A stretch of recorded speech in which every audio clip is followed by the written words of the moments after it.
So welcome everyone. And I will go ahead and kick things off here by asking each of you this. When was your first indication last year that this pandemic was going to fundamentally change things? So I have the fun story behind this. Well, I don't know if any of it was really fun, but in January, my director of operations, Todd, who's been with me for about 8 or 9 years, and I should say he's the level sort of minded person in our relationship. I'm the one who, freaks out and I'm the typical chef that, and he's very calm and cool. And he says to me at our manager meeting in January that, have I thought at all about a possible pandemic in America and what could possibly happen to us if coronavirus comes to our neck of the woods? And I sort of in my mind was sort of laughing inside, thinking he's just paranoid. And then I went home and told my wife that, I can't believe that Todd is actually my director of operations, that he's sort of acting a little crazy and he's paranoid. And he told me we should prepare in case this happens. And then as maybe March 5th happened, as March 5th came down the pike, we have a huge catering business. And so my catering manager told me that we had a couple parties cancel. And so as I heard that, I sat down with Todd again, and we were already sort of realizing that this was going to come closer to us and we needed to make plans. And around March 12th, we had actually had about 30 parties cancel. We cooked for the Cleveland Cavaliers, and so they also had told us that they were going to make changes. And so we realized that this was a bigger issue for us. And so around March 15th, it was an economic decision. We really started to see our business fall off. And on that Friday, we told our staff that we were going to close down as of that Sunday afternoon for about 8 weeks. And plays out, and we wanted to make sure everyone was safe. But it was really an economic decision for us, and that's when we really realized was around that weekend, March 15th, that this was going to be a longer term situation.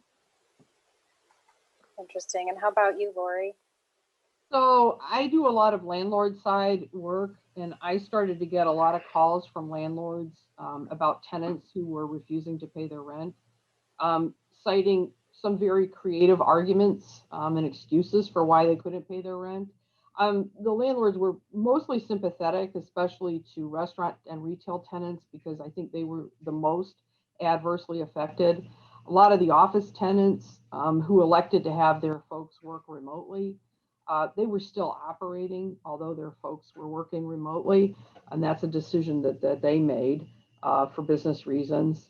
And then the governor came out with his recommendations. It wasn't really an order, but it was, recommended, to forbear, and requested that landlords forbear in the payment of rent from their tenants.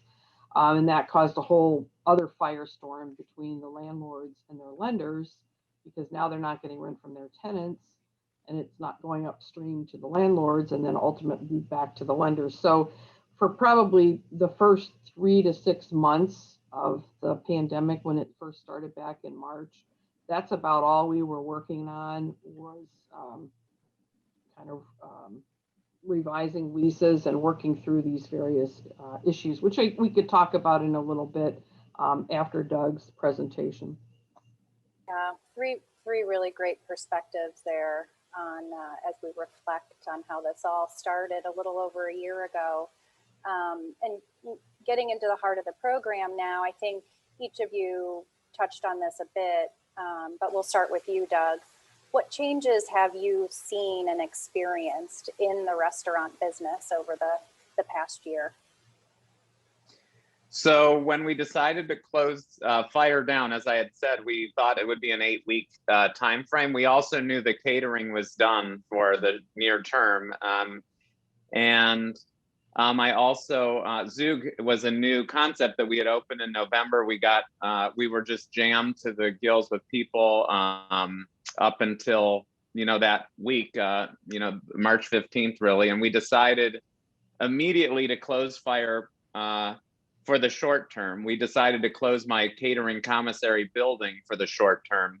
And we we unfortunately off 107 people in the time that we did this. The art museum was also closed as of this time. And we decided we would launch a takeout and delivery model at Zhug because we really felt it was a new restaurant. There would be excitement around this. People needed food. And so we thought we'd pivot right away to takeout and delivery. We had wanted to do takeout, but we were just too busy anyway. So it gave us an opportunity to actually rehire about 12 people that we had laid off the week before. And we we have a great POS system called Toast, which is a point of sale system. They were already geared up to do takeout and delivery within their platform. So we were set to go with that. All we had to do was do some little programming. And we converted our dining room into a storage area with our the wines that we had and the cardboard boxes and the paper and the bags and all of the things you would need for a takeout business. And then we luckily had someone on our team who's a film major, and her name is Jessie, and she manages my social media. And she just out of the gate had some really creative ideas. We created some fun videos. We showed people what we were doing inside and really created this story that got people sort of, I think, having fun through the depressing state that we were all in. And I think that people were looking for that kind of fun even in the first week or two. And so people really latched onto that. And we really out of the gate were able to be successful with the takeout and delivery model early on. I would tell you, the story goes on that come June, I think people were more, they were ready for this to be over. And they were thinking that it was a short-term situation. I guess taking a step back in May, I think I realized for fire that this was going to be a longer issue, and that we actually in May, late May, I actually made the decision that we were going to keep fire closed permanently.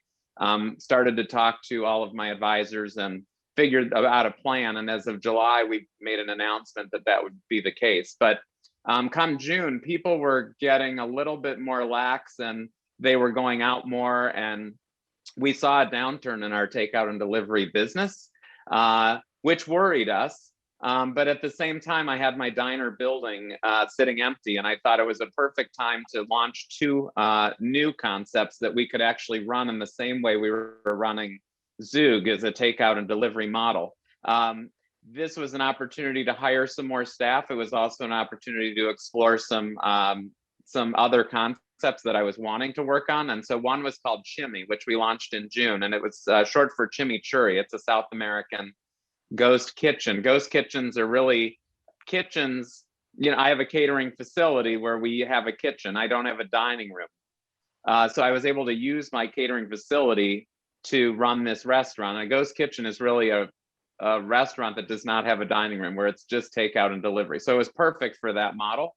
We launched that in June as an additional revenue source, and it really helped us through the summer. It gave us some new drive. We did a great social media platform with that, and we were able to really get that going. There was, as the cases went up and up, people started to order more takeout, and we got stronger with all of the, with those models. And in October, we decided to launch another ghost kitchen out of the same kitchen. And that is called Amba. It's an Indian fusion concept. So really, we were able to stay busy. We were able to hire. We were actually now at about 24 employees, and we were able to really survive during this time, not knowing really how long it would be. And I could go on, and we are now sort of in that same state, but we've reopened Zhug for in-person dining with a much smaller footprint. We're short 5 tables, but we opened about 2 weeks ago, and that's going well. I'll sort of stop there and then let other people talk, but I could, as I said, go on and talk about more details. I think, Doug, you should take this opportunity to make this exciting new announcement. Oh, sure. So one of the other things is, as I said, these ghost kitchens were really research and development for us. They were opportunities for us to make some revenue, to hire some people back, but they were passion projects for me prior to the pandemic, ones that I really wanted to explore as business opportunities in the future. We had the time, we were able to work on these things. So Amba and Chimi were both concepts that I wanted to launch as brick and mortar restaurants. it happened that I found a space in Hingetown that was perfect for Amba. I think that location is great for Amba because it's a very diverse area. It's close to every road in Cleveland. It's close to every neighborhood in Cleveland. It's just, I think for an Indian fusion concept, it was the perfect location. Chimi to me is a concept that I think I would rather have more in a suburb and have it focus more on sort of a family experience. And Amba is more of this really fun lounge, Indian lounge where you could go out, and it's more for, I think, singles and more for people who are, just doing all different things. So it was a perfect neighborhood for this concept, and that's why. And we happen to be launching that in late October of this year, and we just announced that this week. So really exciting and nice that we could pivot in this way. Yeah, so. Congratulations. If I can ask one question, and this will lead, I think, into what Lori has to talk about from her legal perspective. But how were your landlords during this time? What kind of experience can you share with us on that? So, my landlord at Shaker Square, the story behind this is I signed a new lease in December of 2019. My lease was up in June of 2020. I was required 6 months prior to give notice or to sign a new lease. I decided to sign a 10-year lease at Shaker Square. The terms were great, and I was really excited to be there for another 10 years. And then the pandemic hit in March, and I gave my landlord notice immediately that we were closing that week, and we would be closed for at least 8 weeks. And I'm really sorry about this, and we're not going to be able to pay rent during this time, I said. They came back with a letter saying that everyone's required to pay rent. We're sorry to hear this. Then I got another letter 2 weeks later that said, even though the forbearance was suggested by the state, we're not honoring the forbearance and you're still responsible for paying rent. I did not pay rent through that term, but I did get those notices, and it seemed that the landlord wasn't going to really be willing to negotiate.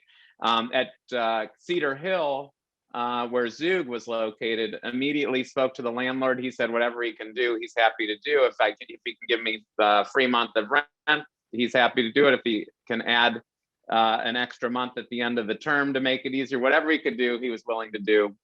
Great guy. I was so happy. And he's worked with me throughout the whole time. Art Museum, I don't have no ownership in. It was just a decision to close that down. And that was just, closed down, and it still is closed. And then as far as my catering commissary, I'm the owner of that building. And so I decided to close that and keep it, closed. So mixture of situations, but luckily we were able to resolve all of them.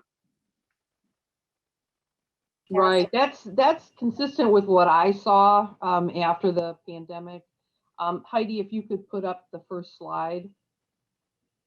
So when the whole pandemic happened, as I mentioned before, we had a lot of landlords who were hearing from their tenants that their tenants couldn't pay rent. So, there was a lot of, everybody was very sympathetic toward the tenants in these situations. Too bad, restaurants, retailers can't pay their rent. We totally get it. The governor had the shutdown order. It was a very sad situation. They had no funds with which to pay their rent. But when you look at this diagram, this basically shows the structure of a typical lease situation, especially if there's a lender involved. The green arrows represent the cash flow stream. So the tenant's paying the rent to the landlord. The landlord in turn turns around and pays the lender to service the debt. Okay, and that's what goes on in a typical lease transaction. So when the tenant can't pay the rent, it puts the squeeze on the landlord then, because how can the landlord pay the debt service if it doesn't have the funds? So the tenant comes to the landlord and said, look, I need to restructure my deal. I need some kind of abatement. I can't pay my rent for 3 months or whatever. The terms of the loan may put some restrictions on the landlord's ability to agree to such forbearance. And those are the red arrows coming down. So even though the landlord may want to do it, the landlord may not be able to do it without the lender's consent. So if many times what we experienced was the landlord sandwiched in the middle here in this whole nightmare. Heidi, you could turn to the next slide. So, you know, what I just explained was the upstream of the cash and then the downflow of kind of the consent issues. So a lot of times that's what we were dealing with were cases like this. In addition, in the loan documents, there could be a guarantor involved. So the landlord doesn't want to put the guarantor at risk and have the lender go after the guarantor for a default under the loan.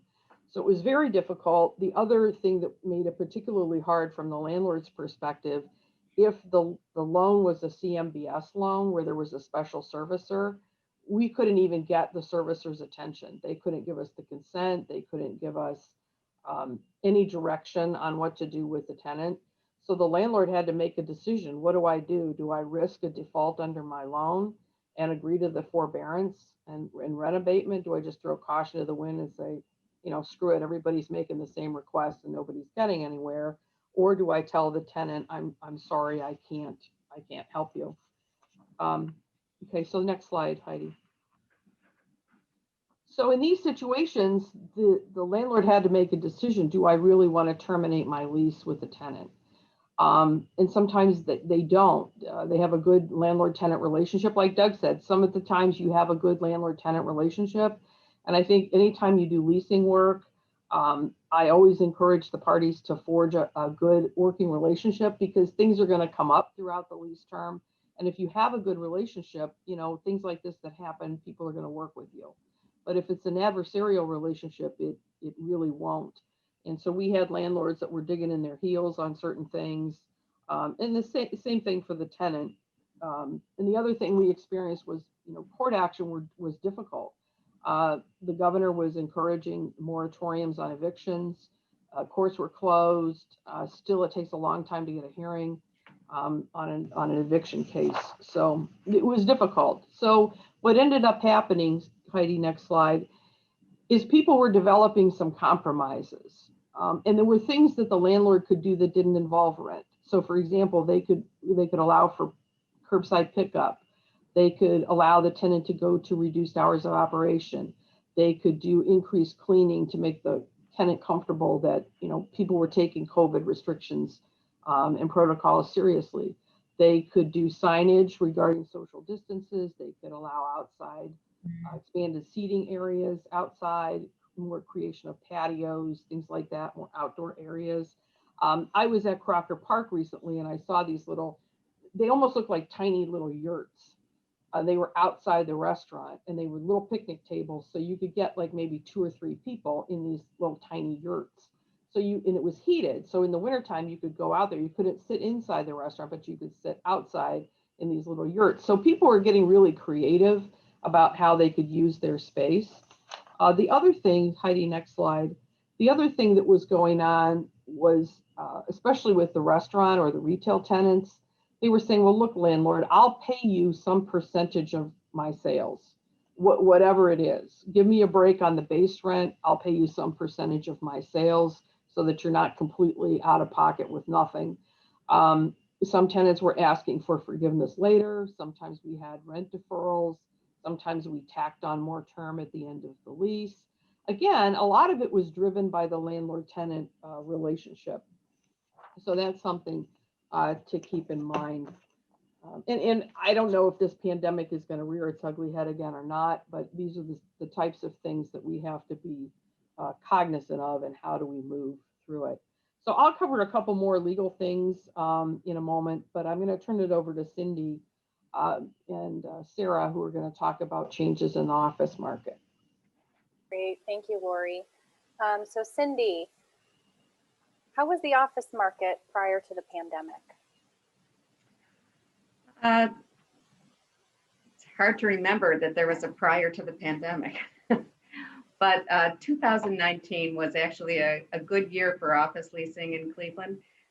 We had been consistent over the prior 6 or 7 years in that there was a growth in rental rate, in occupancy, Um, we had, I think, about 500,000 square feet of positive absorption.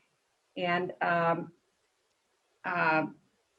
there were also signs that there were expansions of tech companies and medical affiliated office users that were growing and taking new space. And in addition to that, with the quick lease up of Van Aken and then Pinecrest and the continued high occupancy at Crocker Park, we were seeing that tenants were willing to pay a high price, a really good price for a new environment and upgraded space. And for the first time, we were seeing rents well above $30 per square foot in the suburbs. And then, of course, fast forward 1 year. In March of last year, everything froze.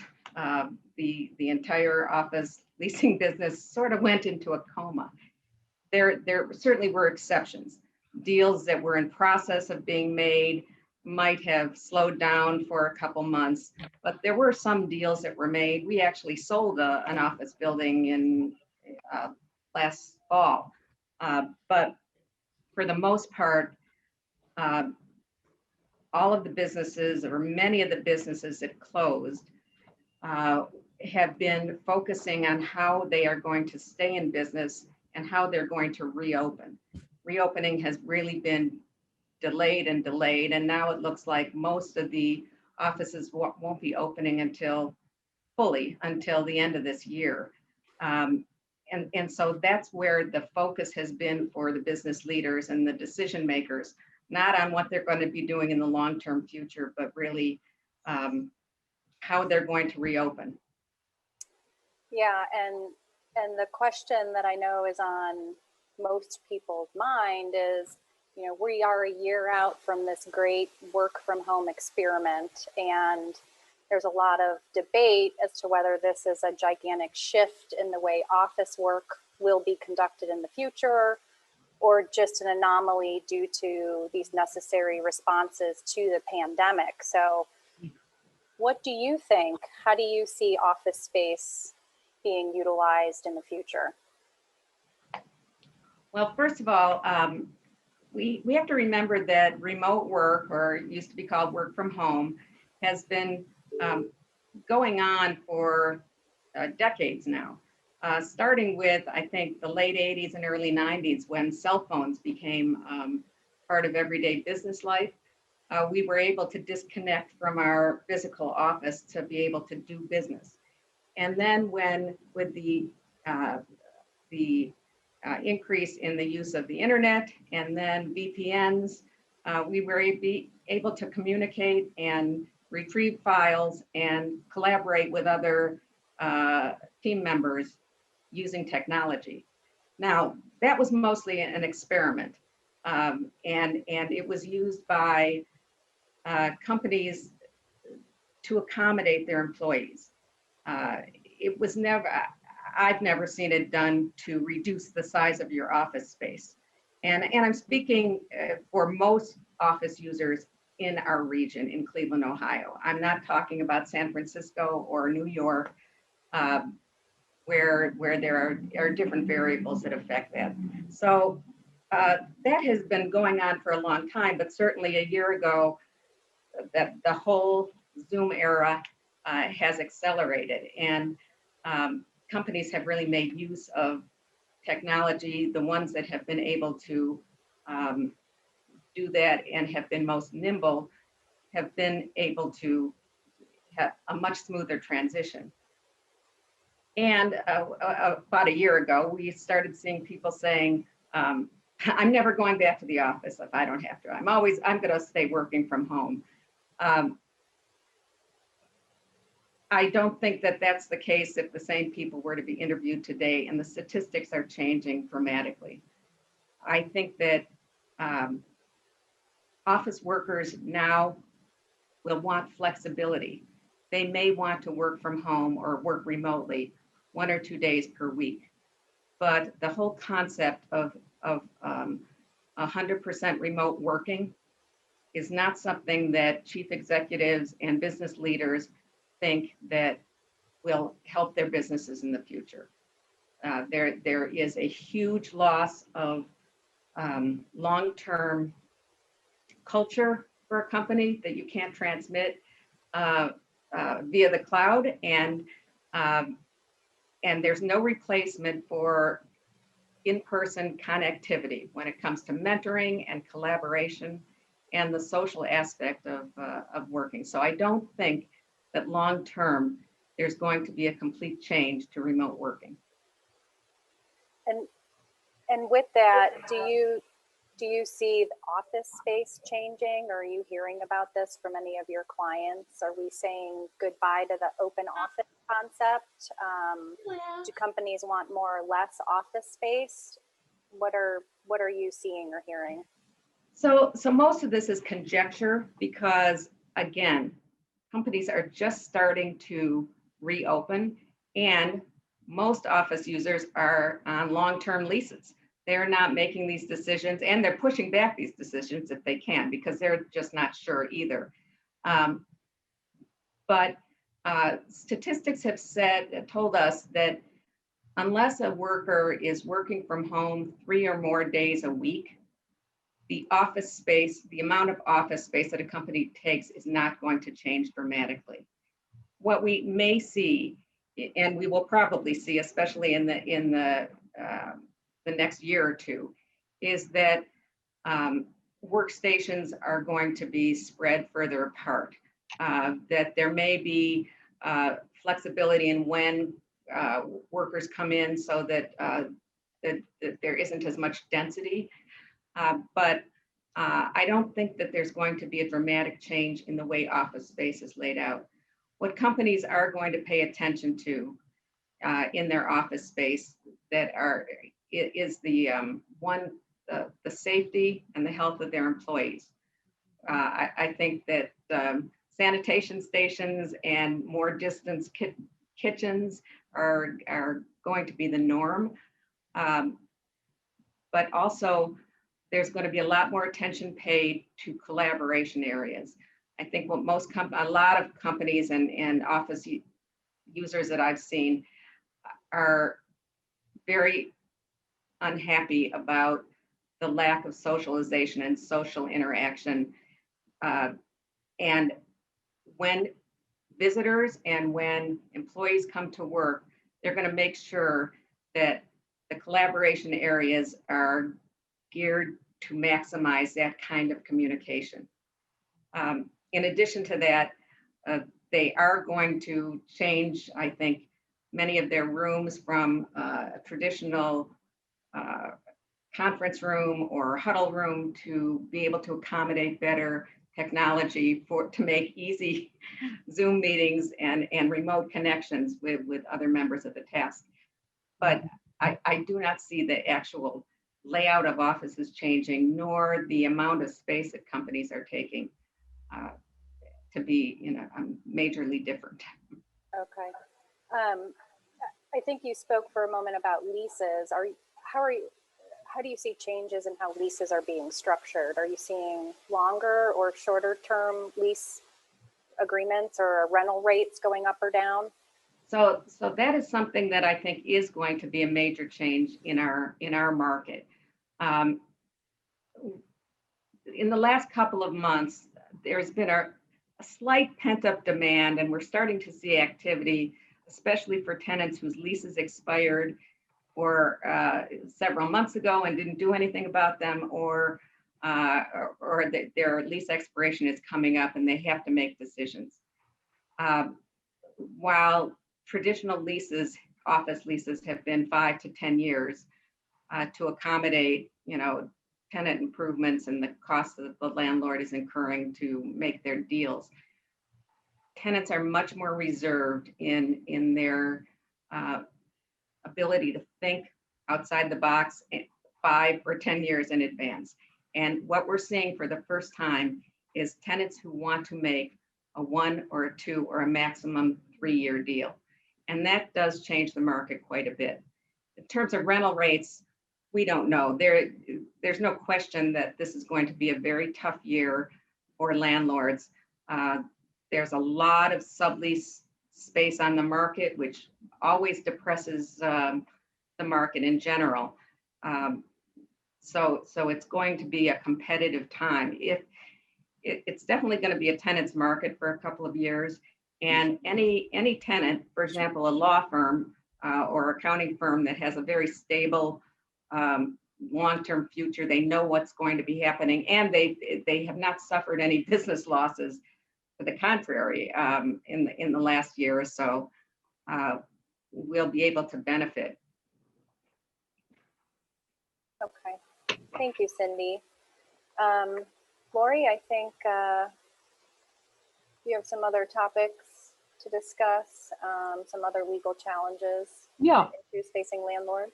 yeah. I was going to piggyback on some things that Cyndie pointed out, and that's what I've been seeing with the leasing market for office leases. I think the landlords in particular are a lot more sensitive to vet their respective tenants, either getting guarantees, letter of credit, things like that, looking at their financials. Just for this very reason, they want to make sure that the tenant can survive the term of the lease. So one of the things that many of you have probably heard about when this pandemic first occurred was the phrase force majeure, and everybody heard about it, right? And when you hear about force majeure, a lot of people don't know what it is, and it's usually a provision that's buried at the end of the lease. And so when you get to it's kind of a boilerplate provision, and when you get to the end of the lease, if you do any of this kind of work, even if you're the tenant, you have to read these leases, you get to the end of the lease and you're like already tired, of going through everything. So it didn't get a lot of attention until this whole COVID-19 thing happened.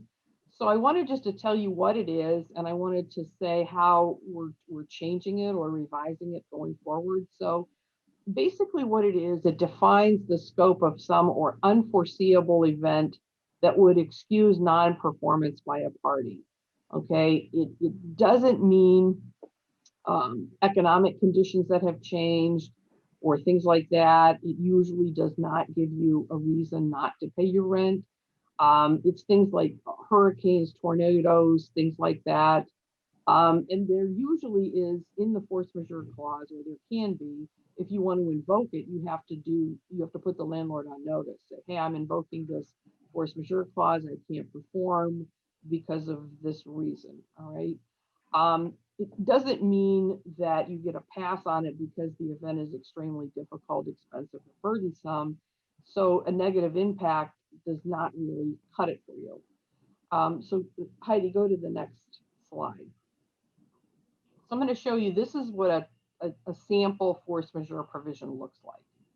Okay, and it says, okay, well, if I can't perform for these reasons, I get some delay in my performance. How this could come up in the normal context would be, okay, I've got a ground lease, the tenant has to do some build out, something like that. They have to get some permits, things like that.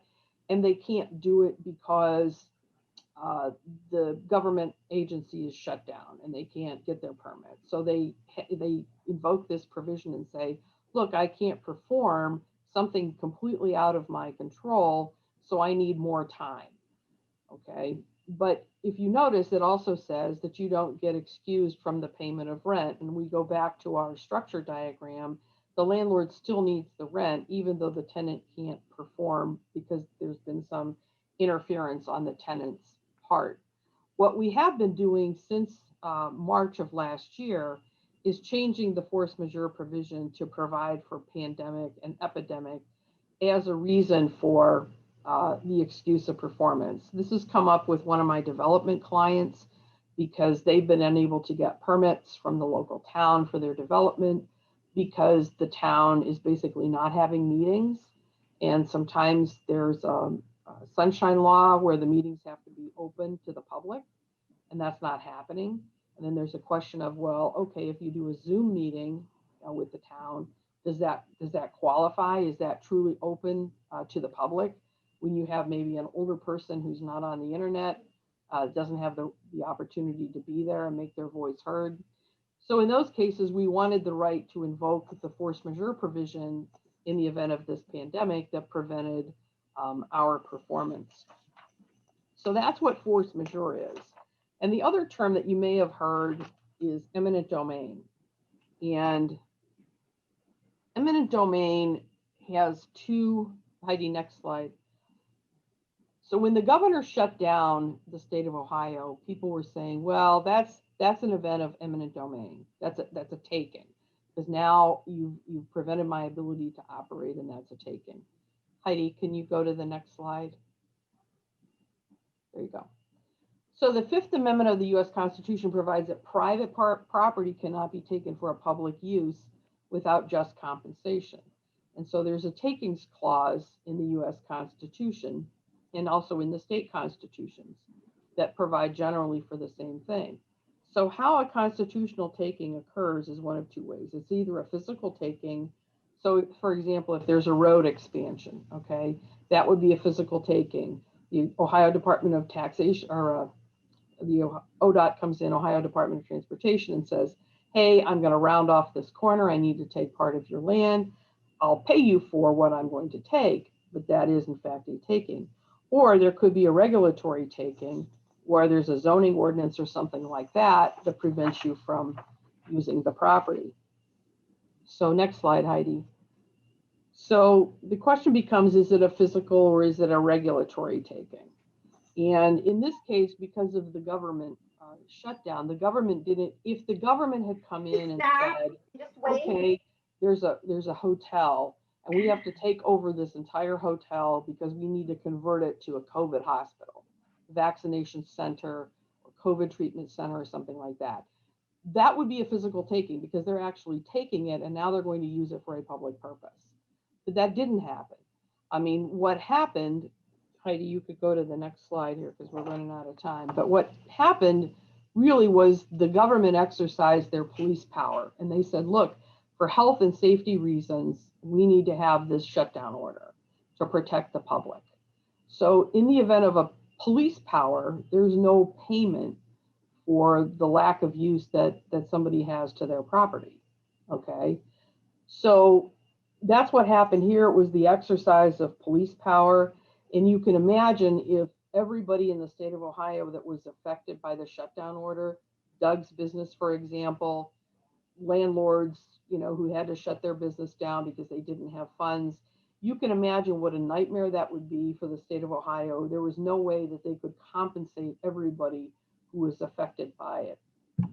So that didn't happen. There's a very high bar to succeed on an eminent domain claim. It's not that tenants didn't try. I had a lot of them that tried and cited the eminent domain provision in their lease as a basis for, and said that the government basically took their interest and they couldn't pay their rent, things like that. But it really didn't work.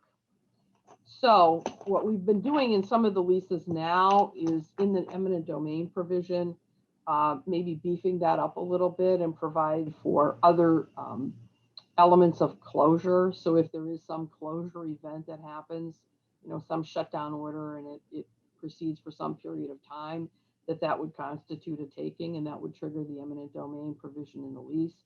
But we're getting a lot of pushback from landlords when we do tenant side work on that type of thing.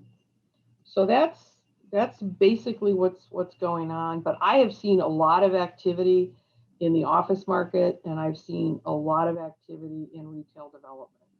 So I think it's really refreshing. And I think people like Doug, who have an entrepreneurial spirit, who are willing to take a leap of faith that this stuff's not going to last forever, is really great. And so I'm delighted that I am as busy as I am. I hope everybody else who's in the retail or the real estate industry is equally busy. I definitely echo that sentiment, Lori. I think that basically wraps up our presentation. I want to see if there are any questions from the audience. I know we have one. For you, Cyndie, do you see the remote working to be more embraced by the younger worker versus the older worker? I think at the outset of this pandemic, early on, it was definitely easier for younger workers to adjust to remote working. However, as time goes on, I think younger workers are seeing that there are definitely negative issues related to not being in the office. You're not collaborating with others. You are not, you're not seeing your boss. You're not getting mentoring. You're losing a lot in content, and that's really affecting younger workers who are not going to get promoted as quickly as others who are present and able to understand, you know, how you can be promoted and you know, improve your business. Yeah. Yeah. I actually think it's more of a socioeconomic thing. I think that if you have your own home office or a dedicated extra bedroom and no distractions, and you can send your dog to daycare, it's really great to work from home. Right. But if you've got toddlers or elderly parents or other kinds of commitments, or you're working from a kitchen table, I think it's going to be much, much more difficult. Yeah. Cyndie, do you see people looking for more office space in the suburbs versus downtown in order to avoid space issues such as elevators, even cafeterias and? Again, we really haven't seen a lot of activity yet. I think that that's starting up, but I think that the suburbs are going to benefit. I think there are definitely businesses that have been downtown for many, many years, and for the last year and for the next year or two aren't going to see any benefits of being downtown. In addition, they're going to have the hassles of the commute and being in elevators and the possibility of being uncomfortable. So yes, I think the suburbs are going to gain. In fact, it's interesting because, you know, 20, 30 years ago, they started converting some warehouses in the suburbs to office space.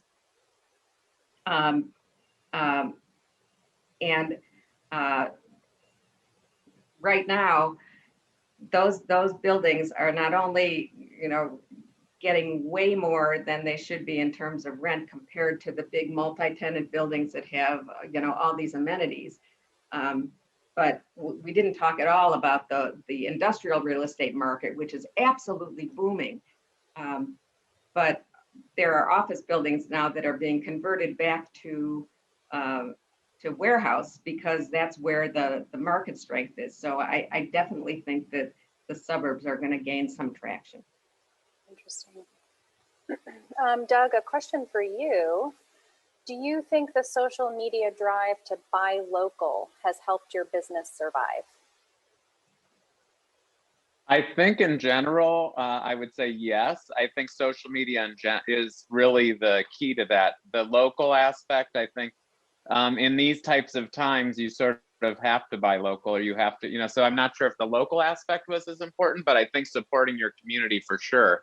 And I think the social media technology style drive was able to, first of all, there were so many people who were having to use technology for the first time. So your audience doubled or tripled, you know, whereas before people may not have even tried using social media, but now because of the pandemic, our audience was much bigger. So I think it helped us drive our business forward in a more technological way. So I think social media, yes, has helped us a lot. Yeah. And then yeah. No, go ahead. Sorry. Go ahead. Well, there's a second question, but it's about the space in Hingetown. When looking for your space for your new restaurant, were you looking for any of the things that we hear about now, like HVAC, air circulation, larger dining space, those types of items, or was it specifically the location itself? So what kind of considerations did you have? So honestly, to me, I would say it is a one-story building. It is it's a building that has huge flexibility for me. It's a great, if I look at it, it's not a white box, but in my mind, it's one that is super flexible for a restaurant to move into. It doesn't have barriers to my construction and my needs. So to me, it was just this great space in the right neighborhood, and in the it was bare bones enough that I could create something special that I wanted to create, that was sort of, to me, I'm creating what's inside the building. The outside's going to remain the same. So it's going to be the surprise when you walk in. And so to me, this was perfect for that.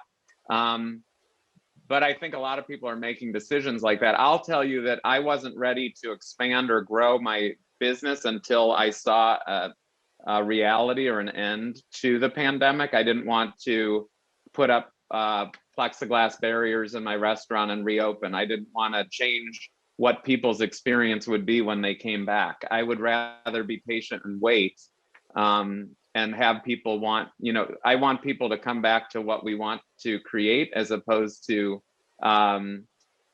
compromising that experience and giving people something that isn't really what I want in the first place.